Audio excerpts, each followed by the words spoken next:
Bonjour! Aujourd'hui, je vais vous montrer comment j'ai fait cette ponceuse à bande. Ça s'appelle plus précisément un backstand de coutelier. Ça permet d'usiner le métal de façon très précise. On se positionne comme ça. Normalement, il y a un plateau, mais je ne l'ai pas encore fait. Si on veut, on peut aussi poncer du bois avec. Mais c'est comme la perceuse à colonne, il faut que ça tourne à une vitesse différente. Là, contrairement à la perceuse à colonne, il faut que ça aille plus vite pour le métal et plus lentement pour le bois. À part ces 4 roues là, je n'ai utilisé que des matériaux de récupération. Même le moteur. C'est un moteur de tondeuse électrique. Dans la description, je vous ai mis un lien vers le site où j'ai acheté ces bandes. Ce sont des 2 pouces sur 72 pouces. Pourquoi est-ce que j'ai pris celles-là? Parce qu'elles sont standards, donc plus faciles à trouver. Mais en réalité,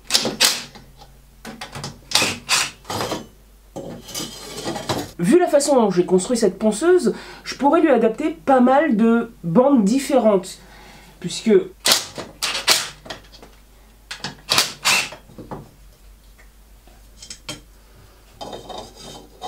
on peut le remonter.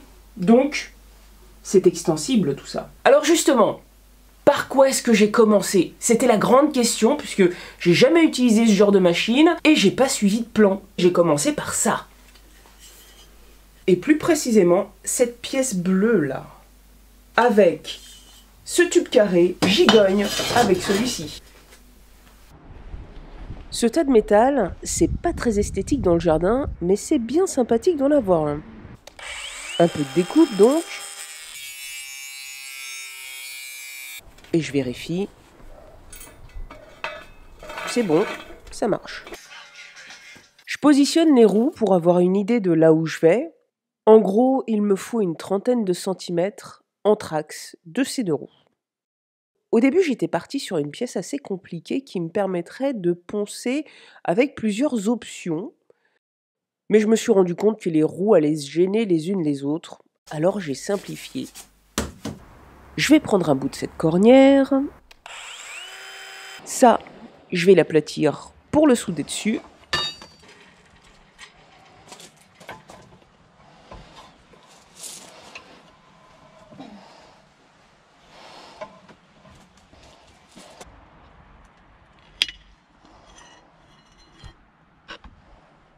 Ouais, pas mal.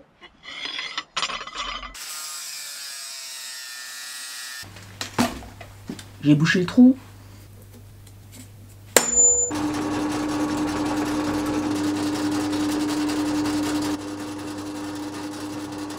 Jusqu'ici, tout va bien, sauf que je n'ai pas pensé à l'arrondi de la cornière. Ça m'oblige à décaler la pièce.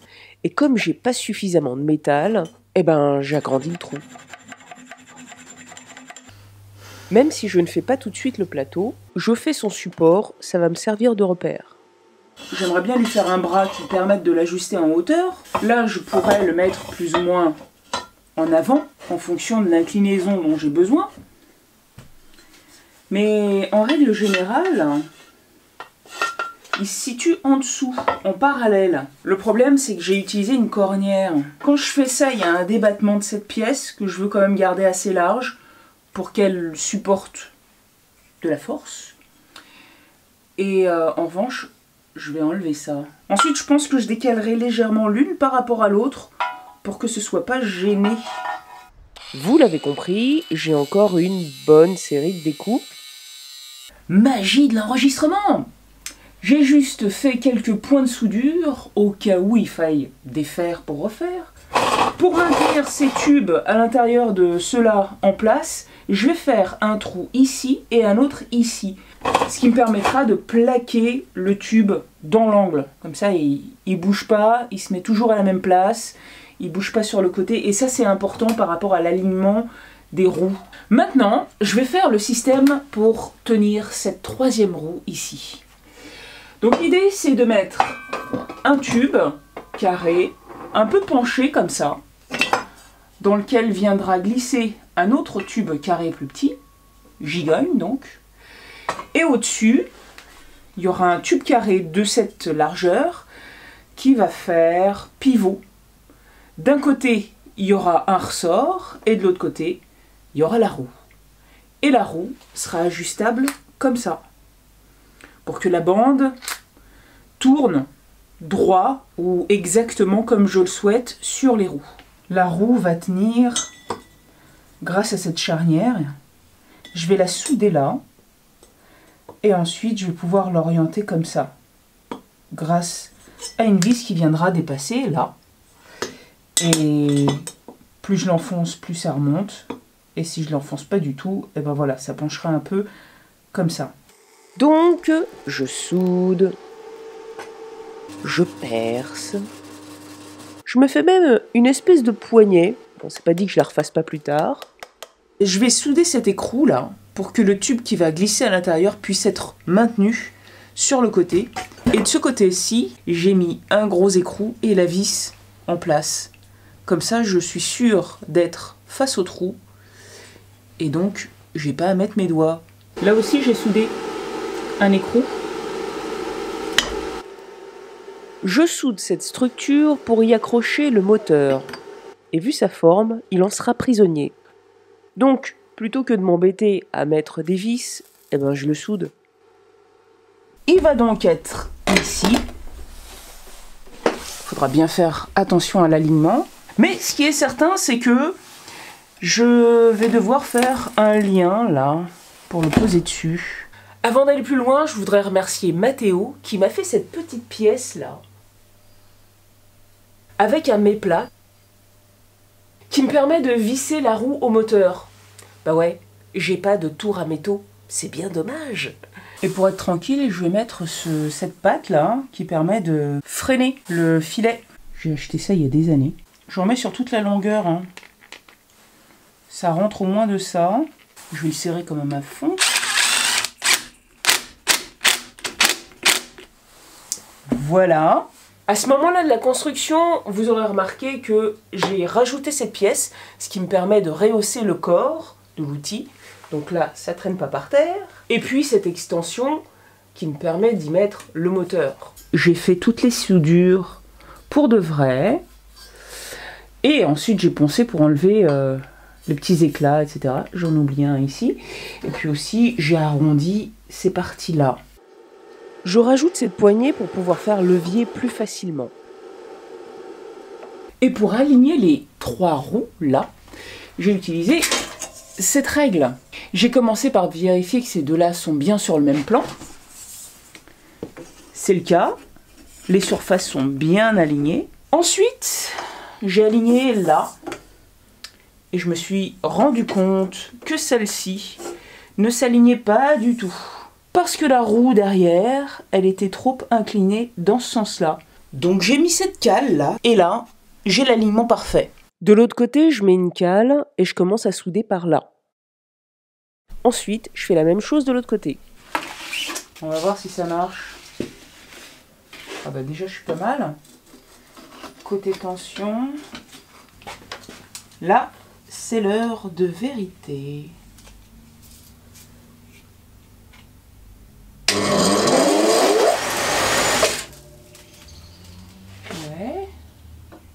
Il m'a fallu quelques minutes d'observation pour comprendre comment ça fonctionne, mais en gros, c'est assez simple. Il faut que la tension de la bande soit bonne dès le départ. Pour ça, il faut tirer ici ou là. Vous voyez le ressort? Il fait quand même pas mal d'efforts là.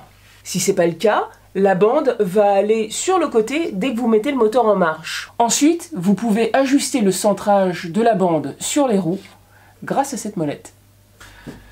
Une bonne chose de faite, mais j'ai pas encore terminé. Il me reste encore à mettre un support ici derrière et il faut protéger l'hélice là. Ça tourne. Et pour faire le support arrière de la bande abrasif, je n'ai pas de morceau de métal suffisamment large. Donc, je vais utiliser celui-là.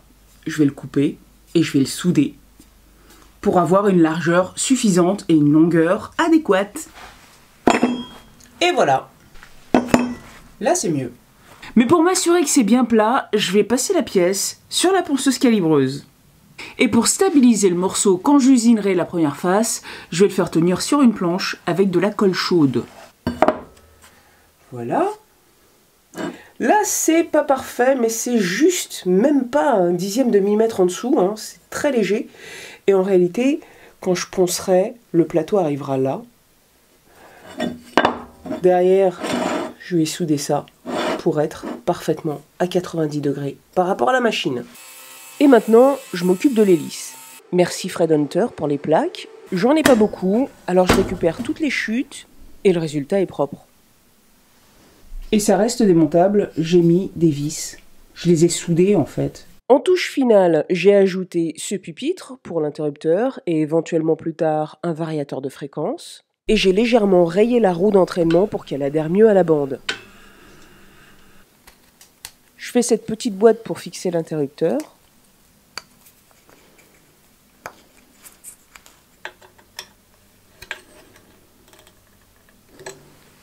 Allez, on teste. La machine bouge un peu parce qu'elle n'est pas fixée, mais ça marche super bien. Cool.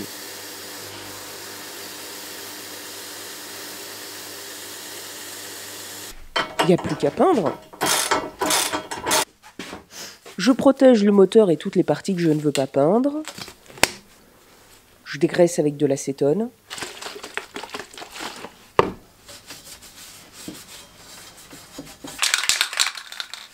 Un peu d'après pour que la peinture accroche bien. Et maintenant, ce magnifique bleu.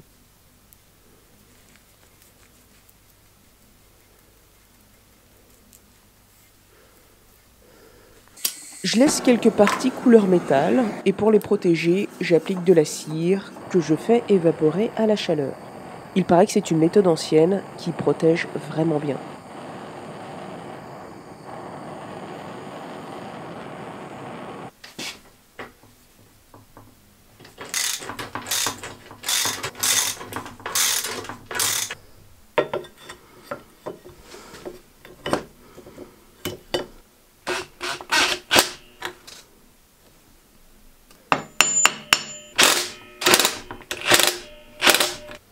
Une petite soudure.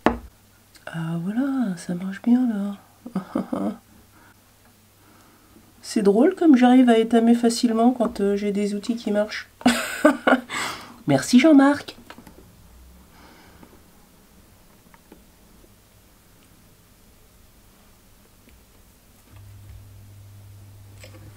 Et pour finir, le filter.